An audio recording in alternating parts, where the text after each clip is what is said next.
Bismillahirrahmanirrahim. Assalamualaikum warahmatullahi wabarakatuh. Ila hadratin Nabiyil Mustafa Muhammadin sallallahu alaihi wasallam wa alihi wa ashabihi kiram. Al-Fatihah. Al-Fatihah. A'udzu billahi minasy syaithanir rajim. Bismillahirrahmanirrahim.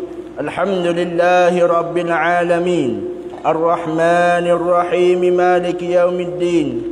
Iyyaka na'budu wa iyyaka nasta'in. Ihdinas siratal mustaqim. Siratal ladzina an'amta 'alaihim ghairil maghdubi 'alaihim waladdallin. Amin. Bismillahirrahmanirrahim. Alhamdulillahi rabbil alamin. Wassalatu wassalamu ala ashrafil anbiya'i wal mursalin Sayyidina Muhammadin wa ala alihi wa ashabihi ajma'in.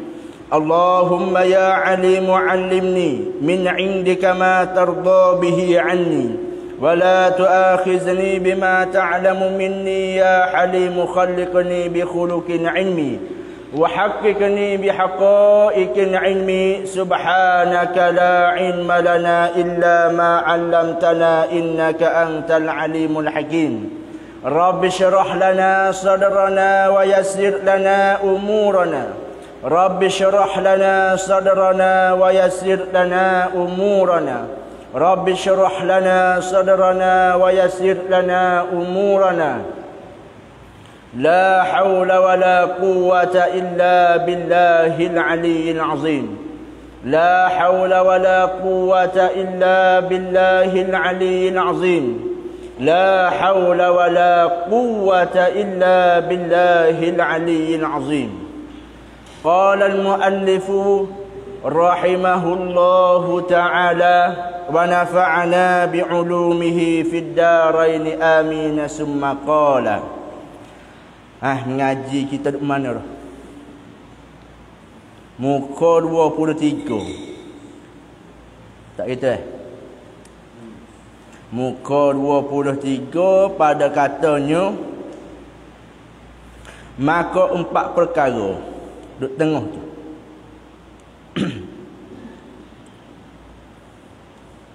Baris yang ke-13 bila ke atas. Baris yang ke-13 bila ke atas. Muka 23. Dia pada 13. Bayar je apa? Dah. Maka 4 perkara yang wajib dan 4 juga lawannya yang mustahil. Tu, dah. Maka 4 perkara yang wajib dan 4 juga lawan-lawannya yang mustahil itu dinyatakan dia dengan segala dalilnya. Pertama, sidqun, artinya benar, pesuruh itu pada tiap-tiap satu daripada segala perkataannya. Artinya bertentang makna perkataannya dengan kelakuan perkara yang gaib-gaib dan yang hadir-hadir yang ia khabar dan cerita daripadanya. Mustahil lawannya iaitu dusta pada sesuatu perkataan daripadanya. Kerana kurnia Allah Ta'ala akan pesuruhnya akan satu-satu daripada mukjizat. Dan mukjizat itu perkara yang menyalahi adat yang didapat di sisi orang yang mengakukan dirinya itu pesuruh Tuhan, yang lemah makhluk daripada membuatkan dia, lagi bertentang dengan akuannya. Maka kurnianya akan dia itu seolah-olah firman-Nya Ta'ala kepada umatnya itu pesuruh telah benar hambaku. Biskat tu. Alhamdulillah. Pertama sekali marilah sama-sama kita bersyukur dan terima kasih kehadirat Allah Subhanahu wa Ta'ala, yang mana Allah Ta'ala beri satu perkara yang bernilainya harga mahal, iaitu Allah Ta'ala panggil ke umur kita lagi, dan Allah Ta'ala menambahkan umur kita lagi, boleh kita duduk selepas daripada puasa Ramadan. Maka alhamdulillah, syukur kita kehadirat Allah Subhanahu wa taala. Kita terima kasihlah kepada Allah Subhanahu wa taala yang Allah Subhanahu wa taala boleh menghubungkan pengajian kita lagi, boleh muzakarah lagi tentang masalah bab tauhid dan akidah. Maka alhamdulillah, segala benda yang Allah Taala beri kepada kita atas dunia ni, sama ada rumah atau pakaian atau anak bini, atau kenderaan rumah kita, harta tanah pitu kita sekalipun, yang itu tak kekal dengan kita. Yang kekal dengan kita ialah amal ibadat kebaikan yang kita buat tu. Supaya dalam bulan puasa kita baca Quran, dalam bulan puasa kita qiyamul lail, bangun semaya tengah malam, dalam bulan puasa kita berzikir, dalam bulan puasa kita mari masjid Jumaat tiap-tiap waktu. Maka amalan ibadat sekiranya kalau kita buat dengan ikhlas kerana Allah Ta'ala semata-mata, maka Allah Ta'ala catat dalam buk banci kita. Tapi sekiranya dalam bulan puasa tu amal ibadat yang kita buat banyak dah, kebaikan yang kita buat banyak dah dalam bulan puasa, tapi tak ikhlas kepada Allah Ta'ala, bukan buat hanya kerana Allah Ta'ala dak, hanya buat kerana manusia atau hanya kerana Ramadannya saja. Tapi nya pelik juga kita. Dalam bulan puasa kita buat amal sungguh. Jadi peliknya betul apabila masuk bulan Ramadan, apabila masuk bulan puasa, kita buat amalan ibadat. Kita tinggal hijau, kita mari berjemaah di masjid tiap-tiap waktu. Tapi apabila habis Ramadan, apabila habis puasa, tak ada sunyi masjid. Tak ada lagi. Sebab itulah ulama katakan kun mana kun rabbaniyan wala takun ramadaniyan. Menjadilah hamba Allah Taala dengan sebenar-benar, dengan sungguh. Jadi hamba Allah Taala, jangan jadi hamba kepada Ramadan. Kita teruslah buat amal ibadat kita. Oleh kerana duk royak dah, amal ibadat yang kita buat ni lah yang kekal turut kita berserta sekali dengan kita dalam kubur esok. Setengah cerita daripada kita ayah deske. Hak ni kita biasa royak dah. Dan kita ni pasti kena peringat semua. Mana apabila kita turun dalam lubang kubur, orang waktu turun kita kubur, masuk dalam lihat molek, orang tudung kamu kita, tinai kita kemah tanah sehingga mana gelak gelemak lemah. Lalu itulah datangnya dua malaikat nama Munkar dan Nakir. Dia mari bukan bedak belecudok. Dia mari dalam keadaan mata dia supaya kilap nyamad. Mulut dia apabila patah dia tanya kita supaya guruh dah kilap pelakar. Dan warna tubuh badan dia sangat hitam, dan mata dia tu pula supaya pelakar dah. Mari cari kita, mari datang kita apa? Kerana nak mari cek, kerana nak mari tanya beberapa soalan kepada kita. Maka lalu itulah ada sabit daripada hadis, Munkar Nakir mari cari datang kita di sisi kepala mayat.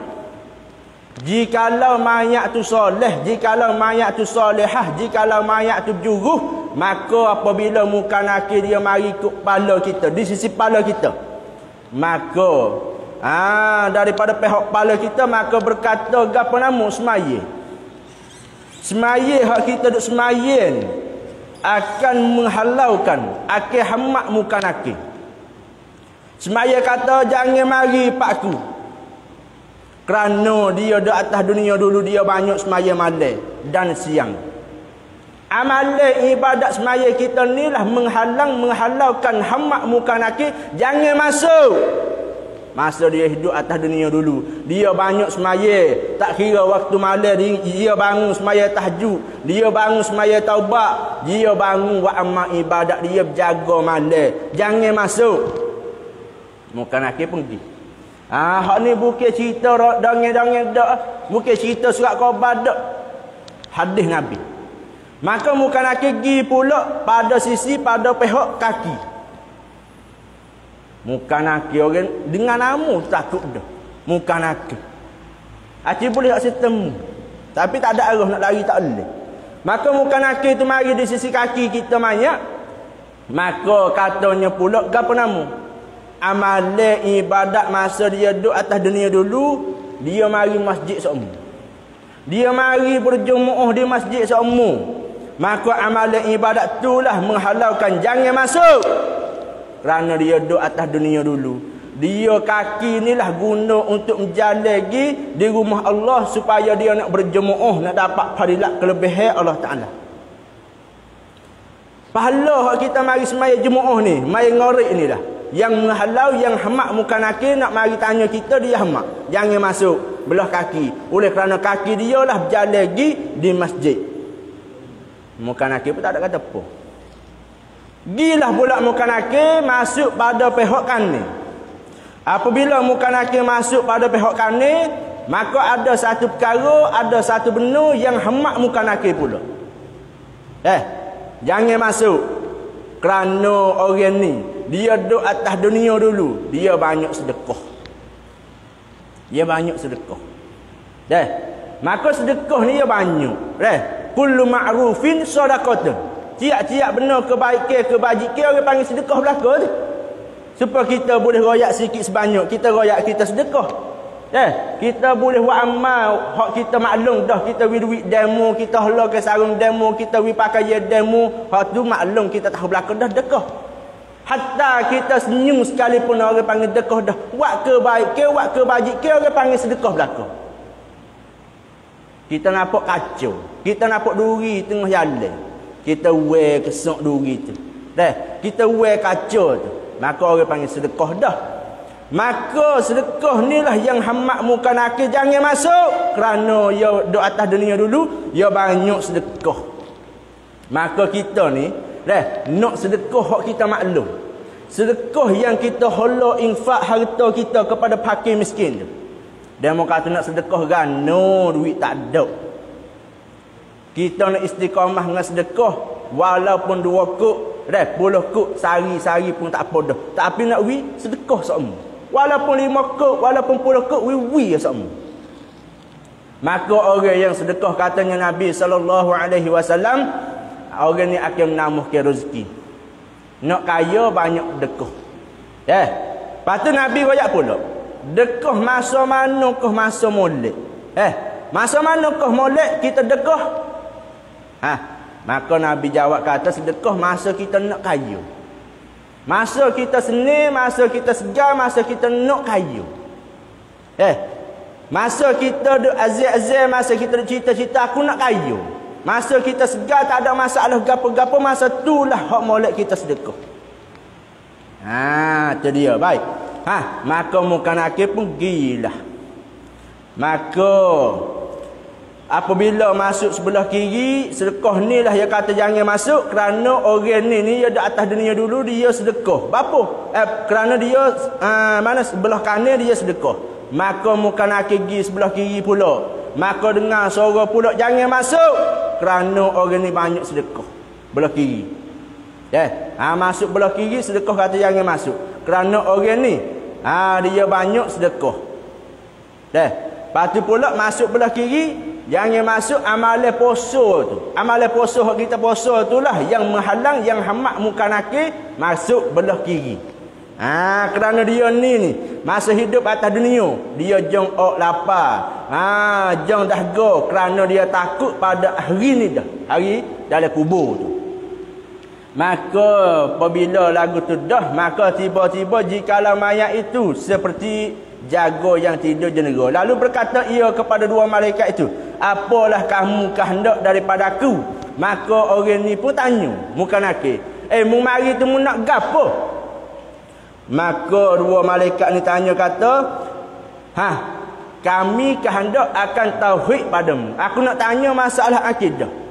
Aku mari nak tanya masalah tauhid. Maka mengucap mayat itu akan kalimah yang pertama. Maka mayat itu pun kata la ilaha illallah. Maka muka nakir tanya pula, apakah engkau kehendak nak kata pada seorang lelaki yang nama Muhammad? Dia pun mengucap asyhadu anna Muhammadan Rasulullah.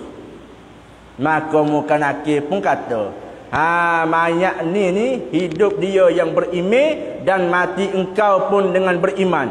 Begiyalah hal mayat-mayat yang baik pun begitulah. Maka bukan nak kata tidurlah.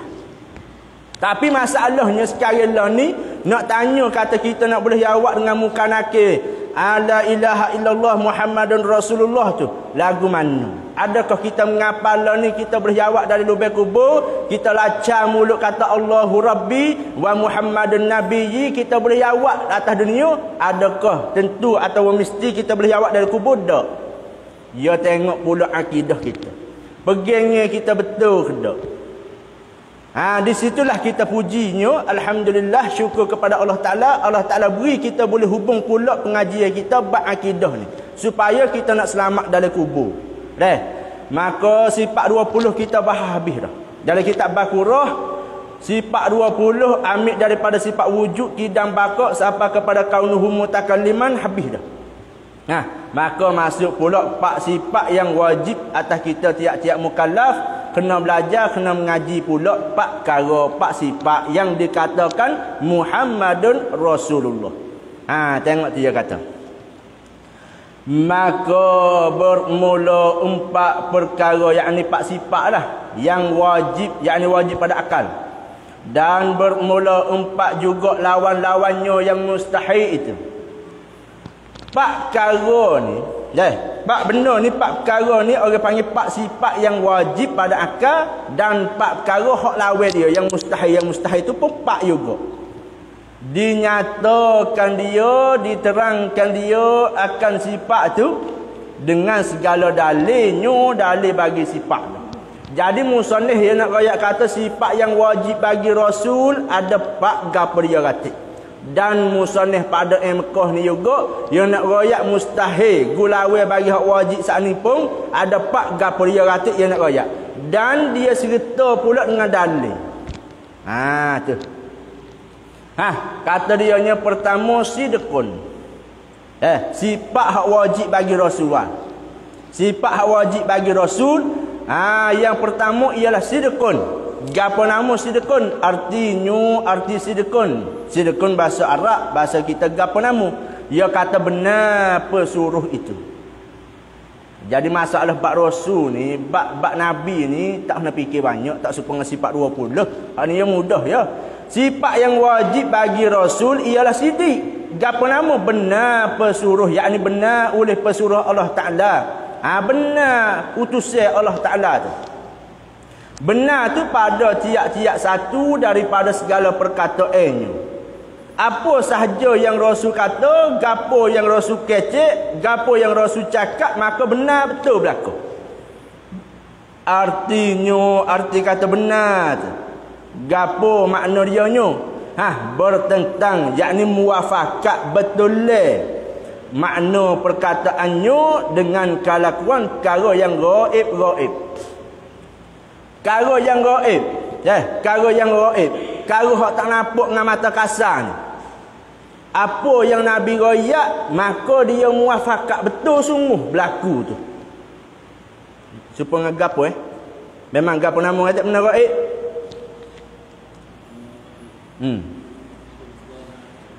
Syurga dengan aku. Nabi masa dia hidup dia royak ada syurga dengan aku. Maka syurga dengan aku ada dah. Ada benar. Lagi pula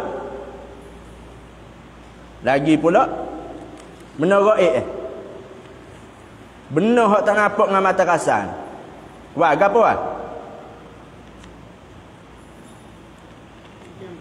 hari kiamat. Tu dia. Patut gapo lagi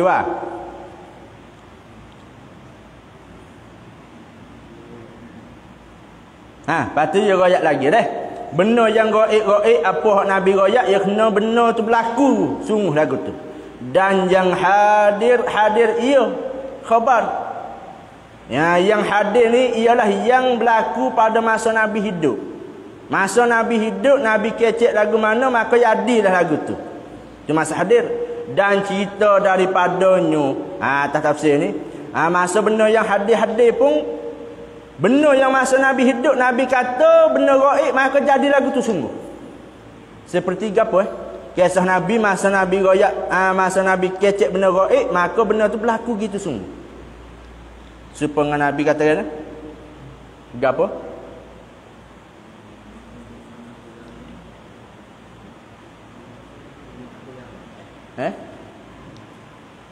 Nabi supaya dengan Nabi cerita hak tu ada dulu. Benar tu berlaku gitu sungguh. Nabi Isa dulu lagu mana Nabi duk cerita. Dan Nabi masa Nabi hidup benar tu tak berlaku lagi. Supaya alamat kiamat gapo nama nak berlaku belum kiamat supaya Nabi kata gana. Nabi katanya kepada sahabat, Nabi kata la tattabi'anna sunana min qablikum shibran bi shibrin wa zira'an bi zira'in hatta law dakhalu hujri dabbin la dakhaltumuhu. Nabi SAW masa dia hidup dulu dia kata, demi Allah, benar-benar kamu semua ni akan mengikut jalan-jalan orang-orang dulu belum padamu. Nabi masa hidup, Nabi royak kata semua fuakmu ni akan mengikut. Sikit lagi puakmu akan mengikut, akan turut jalan-jalan ni bagi orang-orang dulu padamu. Sejekah demi sejekah, sehasta demi sehasta. Makna kata sedikit demi sedikit puakmu akan turut orang dulu. Maka Nabi kata walaupun sehingga mana dia mau masuk dalam lubang bewok sekalipun mu masuk juga dalam lubang tu. Lepas tu sahabat tanya, ya Rasulullah, adakah puak orang hak dulu-dulu tu kena kepada Yahudi Nasara? Maka Nabi jawab, siapa lagi? Puak tu dah. Nabi kata umat akhir zaman akan ikut orang Yahudi, orang Nasara, sejekah demi sejekah, sehasta demi sehasta, sikit demi sikit, hatta puak demo ni masuk lubang bewok sekalipun, puak kita umat Nabi Muhammad pun akan turut masuk juga lubang bewok. Nak royak kata bukan lubang bewok sungguh, lubang bewok tak masuk juga kita. Kau masuk tak muat. Tak muat lubang bewok. Isyarat kepada benda keji. Benda yang tak molek, benda yang keji sekalipun orang Yahudi buat, maka orang Islam kita pun akan turut juga. Pahala ni lagu mana? Akan turut sungguh. Tu dah. Hak ni wasif baca dah tak je dak? Baca dah. Lagi mustahil lawannya. Yang pertama, sifat yang wajib puak kita semua kena mengaji, wajib puak kita semua kena belajar. Siapa kau reti, siapa kau faham atas jalan tafsiri sidqun. Pasti ingat dah atas dulu. Apabila kita mengaji dah, kita belajar dah, kita pandai dah, kita faham dah, wajib kita kena mengajar orang duduk bawah tanggungnya kita. Tak? Sifat 20 pun lagu itulah juga. Sifat bagi Rasul pun lagu itulah juga. Sifat sidqun, sifat sidik mula-mula ni. Kalau kita reti, kalau kita faham, wajib kita kena ajar orang duduk bawah retah kita. Pak orang yang duduk bawah retah kita pergi tak apa? Bini kita. 2, anak kita. 3, cucu kita. Cucu kita muk dia lah peranya. Biar lagi. Hamba kita. Pak. Anak buah kita. Anak kali kita. Wajib kena ajar. Tak ajar hak ni berdosa lah kita. Kita yang pertama kita tak pandai dah bab sidik, kita berdosa. Yang kedua kita ada bini, kita tak ajar, berdosa kita. Kita ada anak, kita tak ajar pula anak, berdosa kita. Kita ada anak kali, kita tak ajar pula anak kali bab-bab akidah, bab Rasul ni, maka berdosalah pula kita. Duk tak apa berdosa kita. Dah.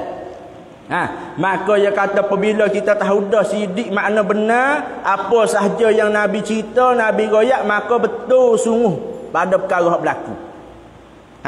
Maka apabila wajib tu wajib Rasul tu benar, maka mustahil lawan dia gapo? Iaitu dusta, pelawak. Pelawak ni mustahil.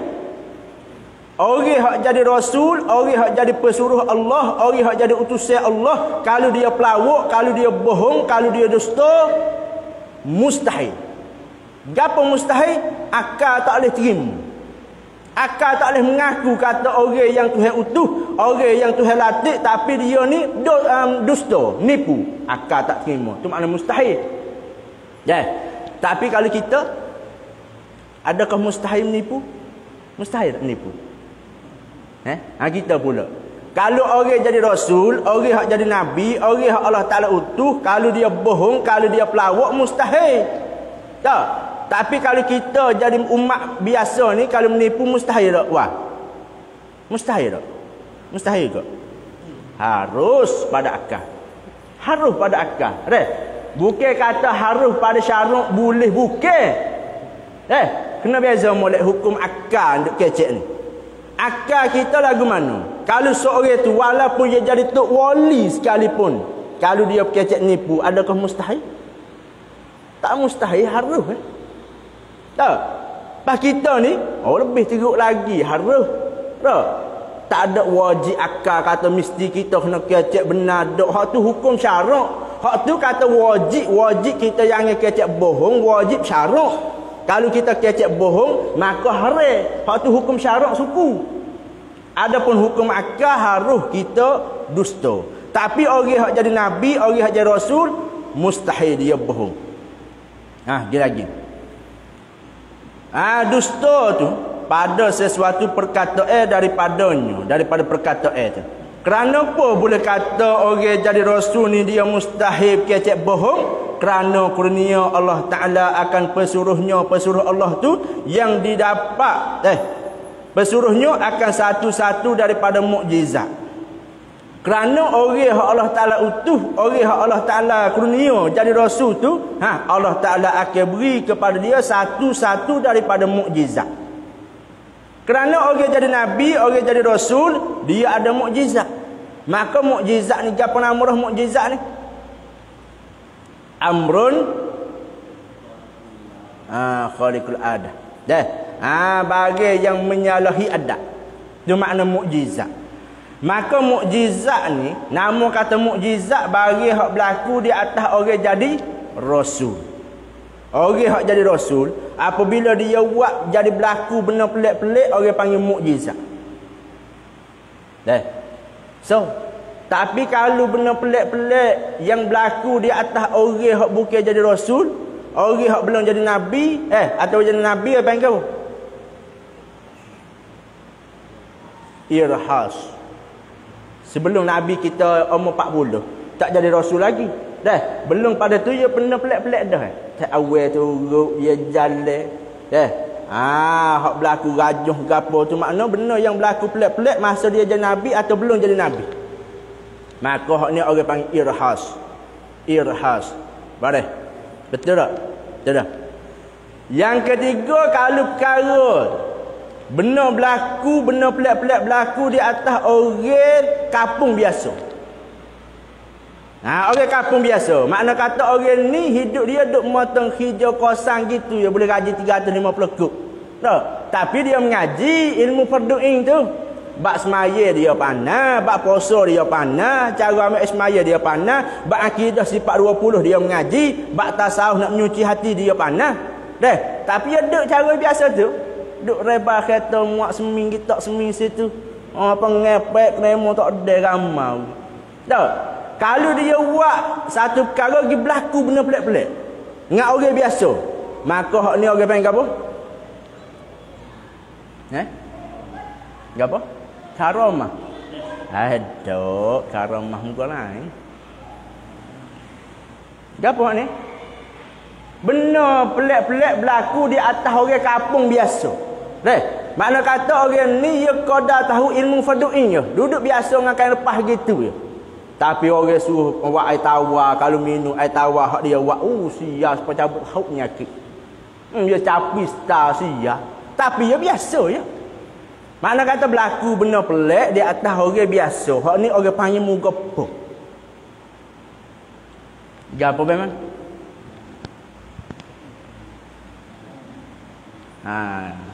Dia lama tak mengaji dah.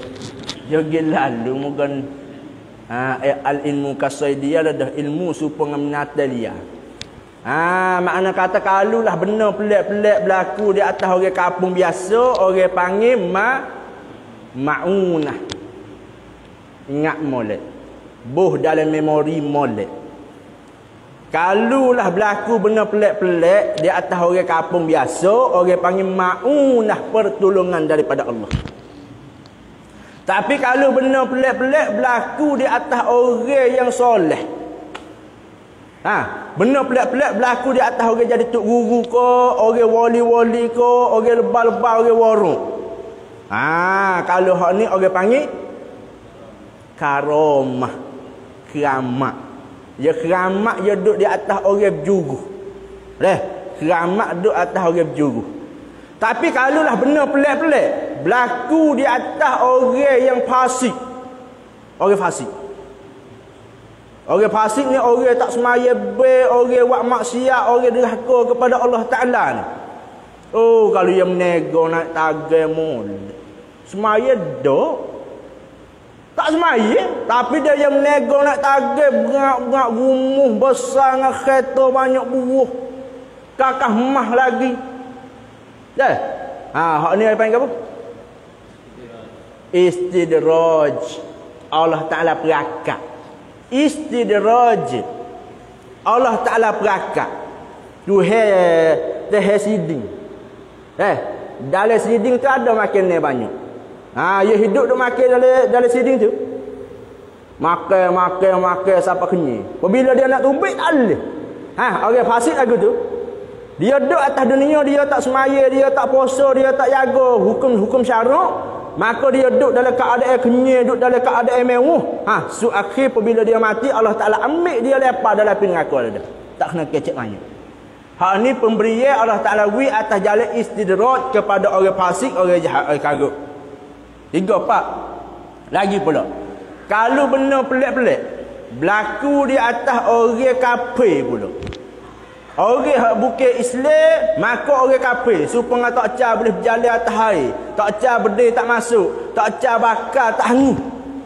Orang Syiah kadang-kadang tu berita, okay? Bakar 2-3 kali bakar dah. Tak hangus. Pelik ada.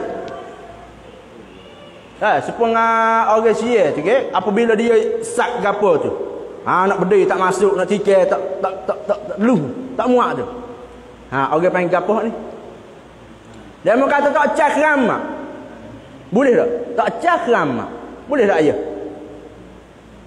Boleh apa? Tak cah keramat sungguh berjalan atas air. Ustaz ayah kata ya berjalan atas air punya buh. Mono air buh.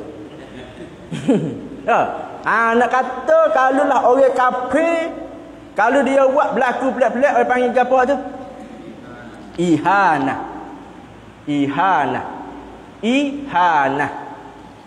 Cukup 5. Kalau benda pelik berlaku di atas orang soleh, orang berjuru, orang panggil karamah. Ingat kalau benda pelik-pelik berlaku di atas orang biasa, orang panggil ma'unah. Kalau benda pelik-pelik berlaku di atas orang yang belum jadi nabi, orang panggil irhas. Kalau benda pelik-pelik berlaku di atas orang yang jadi rasul, orang panggil mukjizat. Kalau benda pelik-pelik berlaku di atas orang fasik, dia Islam tapi dia tak turut unik-unik Tuhan, orang panggil fasik itu berdosa.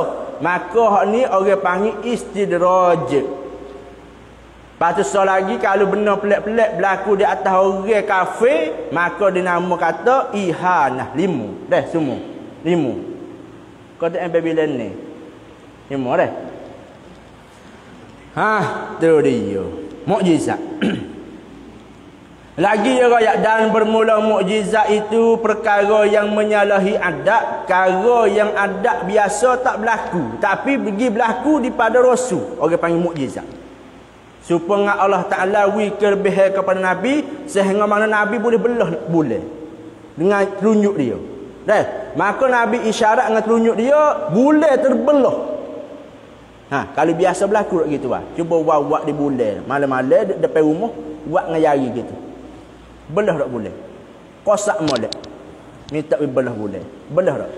Tak belah. Makna kata kebiasaan tak belah kalau buat lagu tu. Tapi berlaku juga di diri Rasul. Orang panggil benar yang menyalahi adat. Lagi pula yang dapat di sisi orang yang mengakukan dirinya itu pesuruh Tuhan. Pulaknya mukjizat tu dia berlaku kepada orang yang mengaku kata dia ni adalah pesuruh Allah. Aku ni adalah Rasulullah, aku ni adalah utusan Rasulullah, utusan Allah. Maka orang inilah yang ada mukjizat. Seolah kata mukjizat ni sebagai lesen. Lesen cok muhur kata aku ni pesuruh Tuhan. Supaya Nabi Soleh. Kaum dia tak percaya ke dia. Dia kata nak Soleh ni bukan Rasul. Soleh ni adalah orang yang apa nama? Sihir. Kalau benar-benar sungguh soleh, muat tubik utar dalam batu. Ada ram. Batu yo suat tubik utar. Lepas tu Nabi Soleh pun tak ada arah lah nak pergi demo beriming dengan dia. Lalu itulah Nabi Soleh dia berdoa dengan Tuhan, mai hajat berdoa dengan Tuhan, minta pergi batu tu tubik utar. Takdir Allah Taala tubik sungguh utar. Utar tubik tu besar pula dah tu. Lalu itulah kaum dia katakan, soleh sehih. Betul. Nak buat tak sewak tu sama berat. Kalau tak buat, dia mau tak percaya. Kalau buat, harap-harap dia mau nak percaya. Buat, dia mau ingkar pula. Ni ujian bagi Rasul. Lagi pula, mukjizat tu yang didapat. Mukjizat tu perkara yang menyalahi adat tu, yang melemah makhluk daripada membuatkan dia. Lagi bertentang dengan akuannya. Jadi masalah mukjizat ni ialah kena kepada perkara yang nak melemahkan gulawan. Nak pelemah gulawan. Nak pelemah gulawan, nak mengalahkan gulawan. Dan pula syarat mukjizat ni orang nak turut tak boleh. Orang nak tiru tak boleh. Kalau Nabi buat lagu ni, orang lain nak tiru, tak jadi. Itu mukjizat. Lagi. Maka kurnia Allah Ta'ala akan pesuruh itu seolah-olah firman-Nya Ta'ala kepada umat-Nya semua kita ni itu pesuruh. Telah benar hamba-Ku yang mengakukan dirinya pesuruh itu. Makna kata diri mukjizat ni seolah-olah menepati Tuhan kata. Tuhan kata, benar sungguh hamba-Ku jadi pesuruh. Tuhan tak katalah kali. Tuhan tak kata. Tapi menepati supaya Tuhan kata dah mukjizat tu. Mukjizat tu gati buah Tuhan kata benar hamba aku jadi rasul. Tu kecek pendek kata. Ni kita baca dah, kita baca gitu-gitu dulu. Telah benar hamba-Ku yang mengakukan dirinya pesuruh itu pada tiap-tiap perkara, hukum-hukum dan janji-janji dan lainnya yang ia sampaikan kamu akan dia, dan ia khabarkan daripada aku. Maka jikalau dusta, ni masalah dalil. Maka jikalau dusta pesuruh pada perkataan, nascaya dustalah ini firman. Tapi kalulah apabila Nabi, Rasul ni dia bersifat dengan sifat sidik, tiba-tiba kita wak-wak kata. Wak-wak kata kalau Nabi kita pergi bohong. Kalau Nabi kita pergi dusta, maka membawa kepada hak Tuhan kata pun dusta lah juga. Pasal Tuhan utuh, Tuhan latih ke Rasul, Tuhan wi satu perkara yang nama mukjizat. Tiap-tiap Rasul dia ada mukjizat. Benar pelik. Benar pelik. Maka mukjizat ni lah sebagai akuwe daripada Tuhan, supaya Tuhan kata benar hamba aku jadi rasul. Tuhan tak kata kali, tapi mukjizat tu seolah-olah menepati Tuhan kata. Maka apabila Nabi kita dusta, apabila Rasul dusta, maka membawa kepada dusta lah juga Tuhan. Ini firman yang menepati pada tepatnya. Oleh makrunianya Allah Ta'ala akan mukjizat itu. Dan iaitu dusta hak Tuhan kata tu. Tuhan kecek bohong tu. Kekurangan. Kalau Tuhan kecek bohong, masih isa dah. Masih dah. Habis sikit. Kalau Tuhan kita bohong, maka membawa kepada Tuhan kita kurang. Kurang ada dah. Dan kekurangan Tuhan kurang tu mustahil atas Allah Ta'ala. Tu dah dalil. Jadi kitab Baqarah ni dia nak jelas masalah dalil. Kalulah Nabi kita bohong, kalau Nabi kita kecek dusta, maka membawa kepada Tuhan pun dustalah juga. Maka apabila Allah Ta'ala dusta, apabila Tuhan kecek bohong, maka kuranglah Tuhan. Maka apabila sebut kata Tuhan kurang, mustahil lah. Akal tak boleh terima. Maka mustahil pula dusta. Maka mustahil juga dusta. Maka mustahil akal kita tak boleh terima lah juga dusta ini firman tu. Tuhan bohong tu tak boleh jadi lah. Apabila Tuhan kita bohong tak boleh jadi, maka sabit lawannya, lawan bagi bohong tu apa nama? Iaitu benar. Dia Tuhan kita akal tak boleh terima kata Tuhan nak bohong tak boleh jadi. Tuhan apa nama kecek nipu, Tuhan apa nama dusta. Maka akal tak boleh terima kata Tuhan tu dusta. Maka apabila Tuhan kita mustahil dusta, maka sabitlah Tuhan tu benar. Apabila Tuhan kita benar, maka apa sahaja yang dia beri, dia kata kepada Rasul pun jadi benarlah juga. Habis kata, dan bermula mukjizat itulah dalil wujud mesti benar pesuruh itu. Jadi mukjizat kalau dia mau tanya, nak tahu mana kata Rasul tu benar, nak tahu mana kata pesuruh tu benar sungguh daripada Allah Ta'ala, jawab kata mukjizat tu.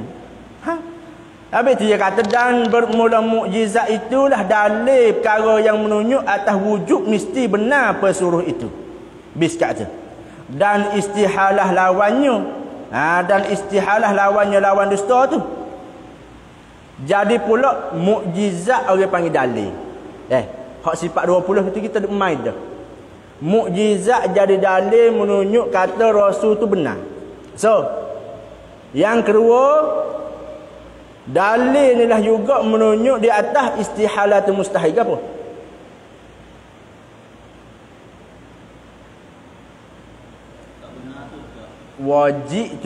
Wajib Rasul benar. Mustahil Rasul bohong. Istihalah apa? Tak dusta. Jadi mukjizat tu jadi dalil perkara yang menunjuk di atas mesti benarnya pesuruh. So, mukjizat tu. Yang kedua, mukjizat ni lah juga jadi perkara yang menunjuk di atas Rasul tu tak bohong. Dua. Tapi dua-dua ni supaya kau hak lain kau hak tolong. Mana? Benar dengan tak nipu. Hak lain kau hak tolong. Benar dengan tak nipu. Hak tolong kau hak lain. Kau hak lain setengah, hak tolong setengah. Kau setengah belaka. Kau hak tolong belaka. Hak tolong belaka. Tu dia. Habis kat tu sumakala pada katanya pula yang kedua amanah. Sifat Rasul dia tak payah dah kita pergi gitu ya. Yang kedua sifat amanah. Wallahu a'lam bissawab. Bismillahirrahmanirrahim. Allahumma iftah lana futuhal arifin wa wasi' arzaqana wa nawwir qulubana waj'al a'malana khalisatan liwajhikal karim. Ya rabbal alamin. Sallallahu ala sayyidina Muhammad wa ala alihi wa sahbihi wa sallam. Alhamdulillahi rabbil alamin.